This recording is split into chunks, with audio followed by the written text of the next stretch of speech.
할렐루야. 우리 하나님의 크신 은혜와 은총이 우리 모두에게 충만하게 임하시기를 간절히 기도합니다. 감사합니다. 오늘 비도 오고 또 막 눈 온다고 막 난리를 치더니 눈은 안 오고 비도 오고 궂은 날씨인데 이렇게 잘 찾아와 주셔서 대단히 감사하고 고맙습니다. 1월달이 시작한 지가 엊그저께 같았는데 어떻게 지났는지 정신없이 1월달이 그냥 지나가 버리고 벌써 2월달이 되었습니다. 또 이번 달은 28일밖에 없어서 다른 달보다도 한 2, 3일 정도가 없는 그런 짧은 달을 시작합니다. 주님께서 우리에게 주신 날들을 소중하게 여기는 우리가 되었으면 참 좋겠습니다. 새 한 마리가 있었습니다. 그 새 한 마리가 둥지를 텄는데 썩은 나무에다가 둥지를 이렇게 치고 있는 것을 농부가 이렇게 지켜봤습니다. 근데 썩은 나무에다가 둥지를 쳤기 때문에 농부가 새가 둥지를 다 치고 난 다음에 그거를 톡 떨어뜨려서 다 이게 헤쳐버리고 말았습니다. 그때 새가 날아와서 보니까 자기 집이 없었으니까 또 나무를 모아서 그 나무에다 또 이제 둥지를 또 만드는 거예요. 그 만드는 걸 이렇게 보고 있다가 그 농부가 그 두 번째 둥지도 또 톡 쳐가지고 흩어버리고 말았습니다. 그 새는 와서 보니까 자기 집이 또 없으니까 이번에는 좀 다른 나무에 날아가서 거기다가 둥지를 다시 치기 시작했습니다. 그때 농부는 이렇게 치고 있다가 참 잘했다. 그리고 칭찬을 해줬다고 하는 그런 이야기가 있습니다. 새는 자기가 둥지를 치려고 하는 그곳이 썩은 나무인지도 모르고 거기다가 둥지를 치고 있었다고 하는 겁니다. 거기다 둥지를 치면 결국은 나중에 거기다가 살림살이를 다 차려놓고 거기다가 알도 놓고 뭐하고 그러면 나중에 썩은 나무라서 모든 것이 다 망가지기 때문에 농부는 그런 일이 벌어지기 전에 미리 그 둥지를 없애서 건강한 나무, 좋은 나무에다가 둥지를 칠 수 있도록 그렇게 했다라고 하는 그런 이야기가 있습니다. 우리 삶 속에도 어떨 때 보면 내가 둥지를 튼다고 틀었는데 그 내가 둥지를 튼 그곳이 썩은 곳인지도 모르고 그냥 아유 보기가 좋으니까 여기가 좋사오니 그러면서 거기다가 집을 짓고 하는 일들이 있습니다. 하나님은 그런 것들을 보시고 우리가 엉뚱한 곳에 썩은 곳에 무너질 곳에 그렇게 둥지를 두고 있으면 그것을 툭 쳐서 다 날려버리고 마는 겁니다. 그래서 그것이 날아가고 나면 이 하나님이 나한테 왜 그러시나 그렇지만 그것은 둥지를 두고 있는 그 새만 모르는 것이지 농부는 다 알고 있듯이 하나님은 알고 계신다라고 하는 겁니다. 너 거기다가 집 지으면 안 돼. 너 거기다가 저거 하면 안 돼. 이번에 사이타마에서 있은 그 땅이 꺼진 이 싱크홀 사건 보면서 우리는 얼마나 가슴이 아프고 그럽니까? 그 땅 속에 그런 줄 세상이 누가 알겠습니까? 그 겉으로 보기에는 멀쩡한 것 같고 그래도 거기다가 도로를 만들고 그랬는데 그 밑이 푹 빠지고 말았으니 구멍이 생기고 그리고 그 차가 쭉 빠져나가는 걸 영상으로 보니 얼마나 마음이 아프고 그 주변에 있는 집에 있는 사람들은 또 얼마나 불안하고 그러겠습니까? 우리가 땅이 안전한 것 같아도 그 땅 속이 어떤지 잘 모르는 거예요. 그러므로 하나님께서 오늘 우리를 안전하게 하시는 그곳이 안전한 곳인 줄로 믿습니다. 내 생각에는 내가 보기에는 그것보다 하나님의 생각, 하나님이 해주시는 곳이 안전한 곳인 줄로 믿습니다. 우리 삶 속에 내가 알지 못하는 이유로 어떤 고난과 어려움이 있을 때에 그것은 사실 나만 모르는 것이지 하나님은 알고 계시기 때문에 어려움과 고난을 줘서라도 너 거기 있으면 안 돼. 거기 있으면 너 큰일 나. 그래서 그 어려움과 고난을 통해서 우리를 그 자리에서 옮기셔서 안전한 곳으로 이르게 하시는 줄로 믿습니다. 오늘 본문의 이야기는 예수님이 공생애를 시작하시기 전에 40일을 금식하고 난 다음에 일어난 일입니다. 오늘 본문 1절에 보면 예수께서 성령에 이끌려 마귀에게 시험을 받으러 광야로 가사라고 하는 말씀이 있습니다.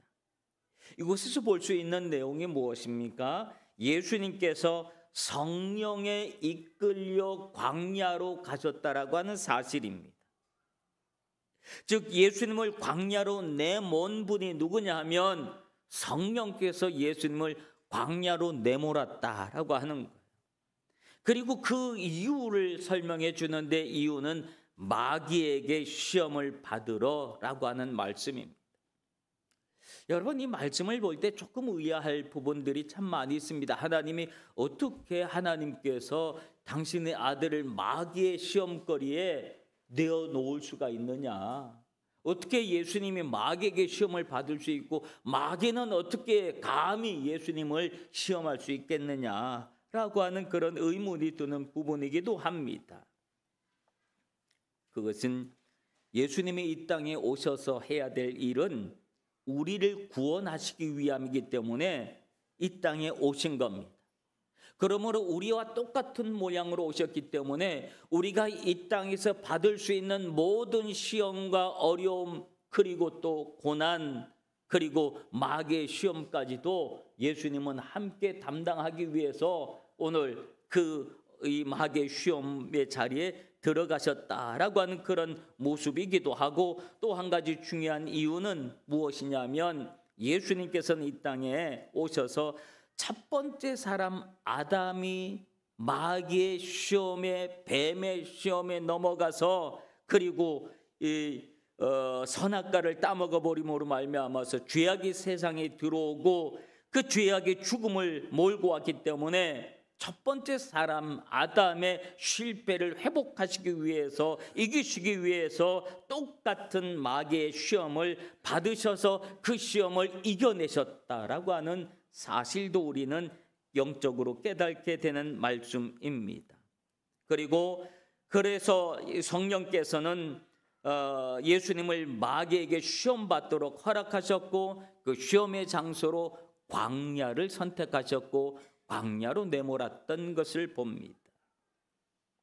광야, 그곳은 어느 곳일까요? 시험을 받는 곳이 광야입니다. 우리 인생에도 수많은 광야들이 있습니다. 우리가 그 광야로 내몰릴 때 우리는 당황하게 됩니다. 광야는 아무것도 없는 곳이고 사방에 위험이 도사리고 있는 곳이고 두려움과 외로움과 그리고 아픔이 있는 곳이 광야입니다. 하나님은 이스라엘 백성들을 애굽에서 출애굽시켜서 광야로 이끄셨습니다. 그 광야에서 이스라엘은 수많은 고난을 당하고 수많은 일들을 당했습니다. 그러나 그 광야에서 하나님은 그 이스라엘을, 애굽에서 노예로 생활을 하던 그 이스라엘을 하나님의 백성으로 거듭나게 하신 곳이 바로 그 광야였다고 하는 거예요. 애굽에 있으면 그냥 종이었는데, 노예였는데 광야로 이끌어서 그 광야에서 하나님은 그 노예 출신 그 이스라엘 백성들을 하나님의 백성으로 만든 장소가 광야라고 하는 곳이라고 하는 겁니다. 그러므로 내 인생에 광야를 만났다 해서 우리가 슬퍼하거나 좌절해서는 안 됩니다. 무엇 하나도 제대로 된 것이 없는 광야라 할지라도 그 광야에서 우리는 하나님을 경험하게 된다라고 하는 사실입니다. 이스라엘 백성들은 그 광야 40년 동안 철저하게 하나님을 경험했습니다.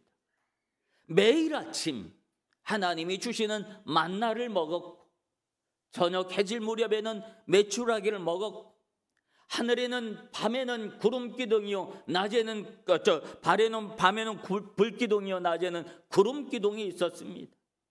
그들의 신발과 의복은 광야 40년 동안 헤어지질 않았습니다. 수많은 일들이 있었지만 수많은 일들을 기적으로 경험을 해냈고 하나님이 그들과 함께하는 징조를 보여주셨습니다. 그리고 무엇보다도 중요한 것은 그 광야에서 하나님은 이스라엘을 하나님을 섬기는 백성, 하나님을 섬기는 방법, 또 그 이유들, 하나님의 백성이 되는 과정으로 하나님은 이스라엘 백성들을 철저하게 훈련시키셨습니다. 그래서 그 광야에서 그들은 하나님을 배웠다라고 하는 사실입니다. 우리도 광야 생활을 할 때가 있지만 그 광야 생활이 결코 우리에게 마이너스가 아니라 그 광야 생활을 통해서 우리는 하나님의 사람으로, 하나님의 백성으로, 하나님의 놀라운 일꾼들로 거듭나게 되어지는 그런 장소가 우리에게 광야가 되어지는 줄로 믿습니다. 근데 그 광야에서 마귀의 시험을 받았습니다. 마귀의 시험의 내용이 무엇인 것 같습니까? 오늘 본문에 보면 쉽게 얘기하면 너 이제 뭐 먹고 살래? 라고 하는 질문입니다. 지금 예수님은 40일을 금식한 상태입니다. 그러므로 굶주림 속에 있는 예수님을 향해서 던진 마귀의 시험의 내용은 광야에 흩어져 있는 수많은 돌들, 이 돌들을 떡으로 만들어라, 빵으로 만들어라. 그럼 네가 배부르지 않겠느냐라고 하는 그런 내용입니다. 근데 그 시험을 하는 마귀가 교묘한 말을 거기다가 덧붙입니다. 그건 뭐냐 하면 그것은 내가 만일 하나님의 아들이라고 한다면 이라고 하는 말입니다. 만일 내가 하나님의 아들이라고 한다면 마귀는 예수님이 하나님의 아들이라는 사실을 알았을까요? 몰랐을까요? 알고 있었음에도 불구하고 만일이라고 하는 말을 덧붙였습니다. 이 말은 무슨 말이에요? 아닐 수도 있잖아 라고 하는 말이잖아요. 네가 하나님의 아들이 아닐 수도 있잖아. 근데 만일 진짜 네가 하나님의 아들이라면 이거 해봐, 증명해봐. 네가 하나님의 아들인 것을 증명해봐. 그러면서 만일 네가 하나님의 아들이라면 이라고 하는 말로 예수님의 마음을 흔들어 놓으려고 하는 그런 교묘한 말이 있습니다. 이 질문은 창세기 3장에 나오는 뱀이 하와에게 던진 질문과 흡사합니다. 비슷합니다. 뱀이 하와에게 뭐라고 질문을 던졌냐면 하나님이 참으로 너희에게 동산 모든 나무의 열매를 먹지 말라고 했느냐? 진짜로 이 모든 나무 열매를, 이 많은 열매를 다 먹지 말라고 했느냐? 라고 하는 질문입니다. 마귀가 하나님께서 동산 중앙에 있는 선악과 그것만 먹지 말라고 한 사실을 마귀가 몰랐을까요? 다 알고 있음에도 불구하고 사람의 마음을 흐트러 놓기 위해서 그런 교묘한 질문을 던진 겁니다. 야, 하나님이 진짜 그랬냐? 이것도 못 먹고 저것도 못 먹고 다 못 먹게 했어? 여러분, 마귀의 질문은 언제나 우리에게 그런 식으로 질문을 던져내는 거예요. 하나님의 말씀의 내용을 흐트러 놓고 본질을 흐트러 놓는 그런 함정이 있는 질문을 던집니다. 그리고 오늘 질문의 내용도 먹는 것에 대한 질문입니다. 마귀의 시험은 늘 우리를 이렇게 당황스럽게 하고 내가 제일 곤란할 때, 어렵고 힘들 때, 내가 제일 필요한 것이 있을 때 그것을 가지고 우리를 시험한다라고 하는 내용입니다. 그러므로 사실 이 질문의 내용은 우리에게 어떤 질문이냐면 사람이 무엇으로 사는가라고 하는 질문이기도 합니다. 여러분, 이 질문 앞에 우리는 언제나 먹고 사는 문제로 대답을 합니다. 이것도 다 먹고 살자고 하는 일이지, 다 먹고 살려고 그러는 거니까 그냥 대충 넘어가자. 뭐 이렇게 해서 우리가 서로 잘 먹고 잘 살면 그거 됐지 않았느냐라고 하면서 모든 인생의 문제를 먹고 사는 문제로 그렇게 다 덮어버리려고 하는 그런 일들이 있다라고 하는 거예요. 여러분, 우리가 먹고 사는 문제가 내 인생의 전부라고 한다면 우리가 굳이 교회 나올 필요가 있겠습니까? 굳이 예수 믿어야 될 필요가 있겠습니까? 먹고 사는 것이 내 인생의 전부라고 한다면 오히려 교회 나오는 것이 더 방해일 수도 있고 더 안 좋을 수도 있습니다. 이 시간에 딴 데 가서 열심히 일하고 그것이 훨씬 더 나을 수도 있지 않겠습니까?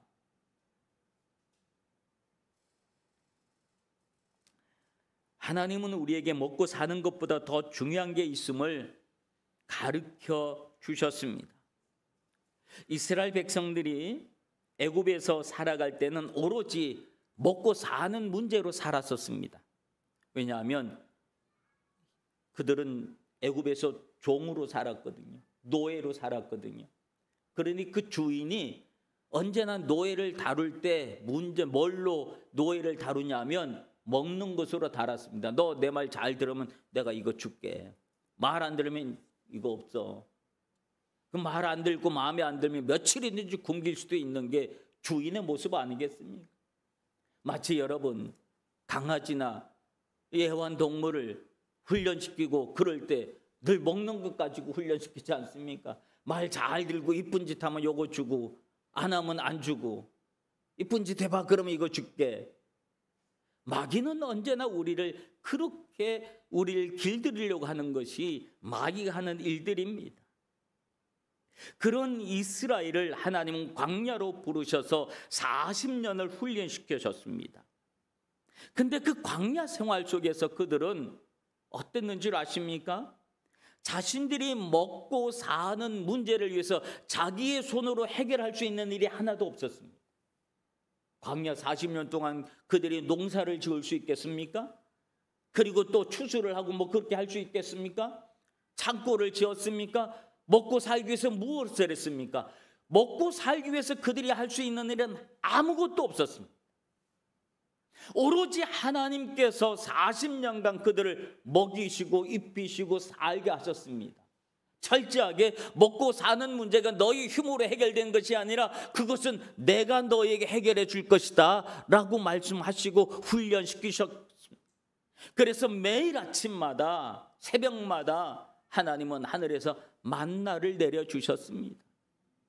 만나를, 그리고 그 바삭바삭한 만나를 다 거둘 때 하루치만 거두게 하셨습니다. 사람들은 욕심을 냈습니다. 야, 이것도 내일 또 이거 안 오면 어떡하냐. 야, 하나님이 만나 이거 안 주시면 어떡하냐. 그래서 욕심을 내서 어떤 사람은 이틀치분을 거둬들인 사람도 있었습니다. 근데 하루치를 다 먹고 요건 내일 먹어야지 감춰뒀던 그것이 어떻게 되었습니까?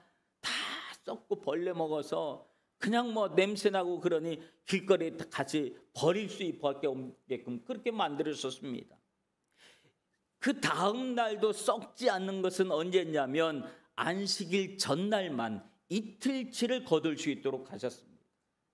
그래서 안식일 전날은 이틀치를 걷어서 하루를 먹고 안식일 날은 그 남은 것을 먹을 수 있겠네 했는데 다른 때 같았으면 다 벌레 먹었을 것인데 그때 걷어들인 것은 벌레도 먹지 않고 바삭바삭하고 맛있는 그 만나 그대로 있게 하셨습니다. 하나님은 이스라엘 백성들에게 철저하게 먹고 사는 문제 내가 해결해 줄게. 그 문제 내가 너에게 해결해 줄 문제야. 그러면서 하나님은 철저하게 이스라엘 백성들을 그렇게 훈련시키셨다라고 하는 사실입니다. 매일같이 그들에게 필요한 것을 주셨습니다. 이 말은 무슨 말이냐면 40년 동안 1, 2년도 아니고 하루 이틀도 아니고 1, 2년도 아니고 40년간 그렇게 하신 것은 내가 네 평생을 지켜줄게 라고 하는 그런 약속의 내용인 줄로 믿습니다. 그러므로 여러분, 마귀가 걸어오는 먹고 사는 문제, 즉 사람이 무엇으로 살아야 할지에 대한 질문에 우리는 뭐라고 대답을 하겠습니까?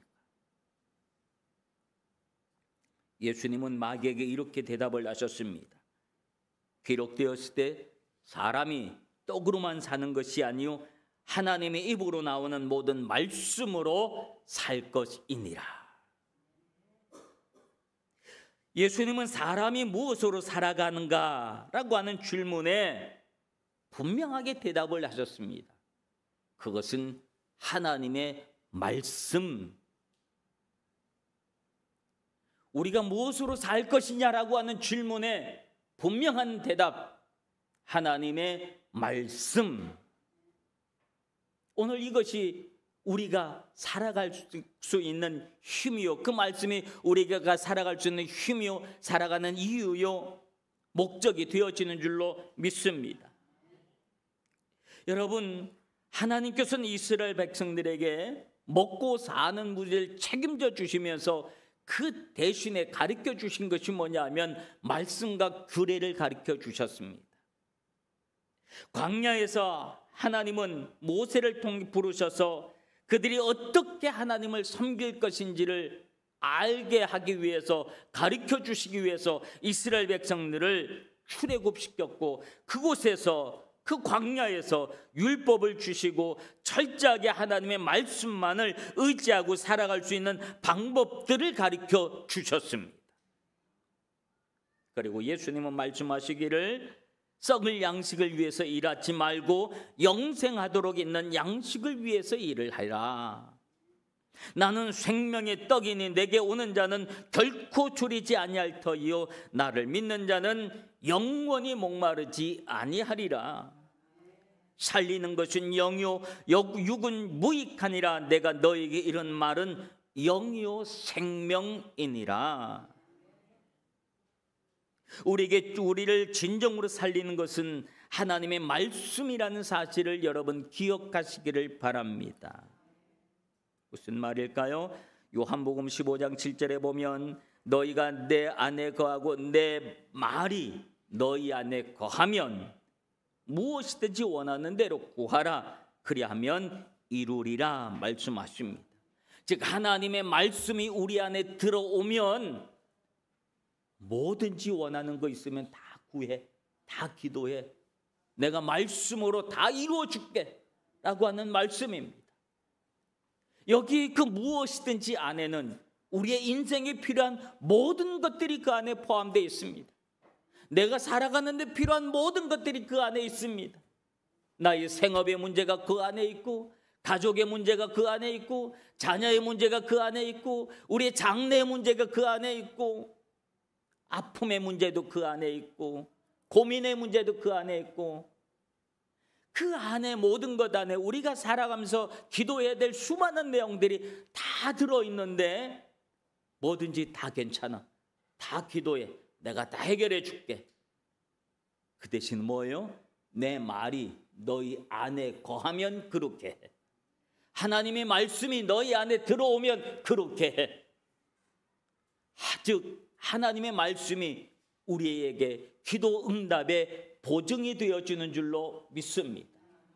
그러므로 하나님의 말씀을 여러분 먼저 먹으시기를 바랍니다. 말씀에 아멘 하시기를 바랍니다. 그 말씀이 오늘 우리에게 영의 양식이 되어지므로 그 말씀이 우리를 살게 하는 것인 줄로 믿습니다. 하나님의 말씀을 먹는 방법이 무엇이겠습니까? 우리가 날마다 성경 말씀을 읽고 묵상하는 것, 그리고 말씀대로 행동하는 것, 실천하는 것. 하나님의 말씀이 전해질 때마다 그 말씀에 아멘, 아멘 하는 것이 하나님의 말씀을 먹는 것인 줄로 믿습니다. 그러므로 아멘을 많이 하시기를 바랍니다.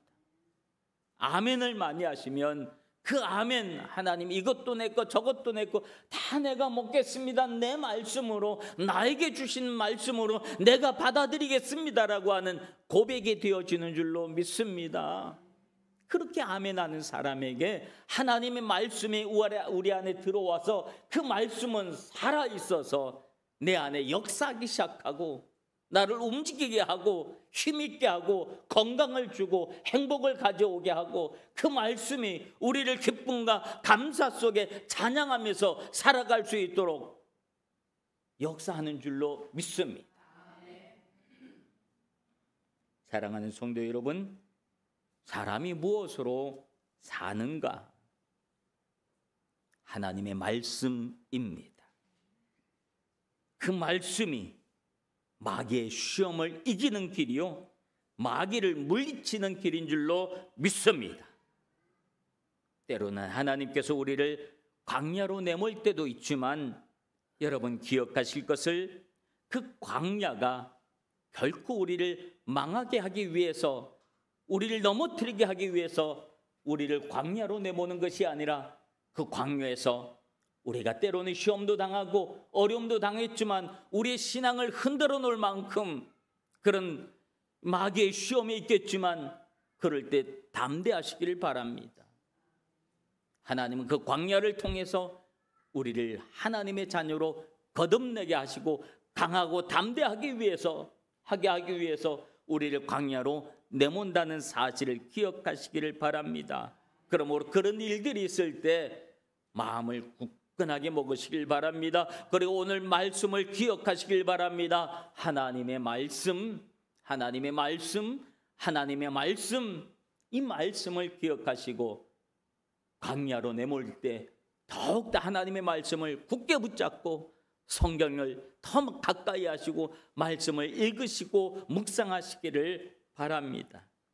그러면 그 말씀이 여러분을 그 광야에서 벗어나게 하실 것입니다.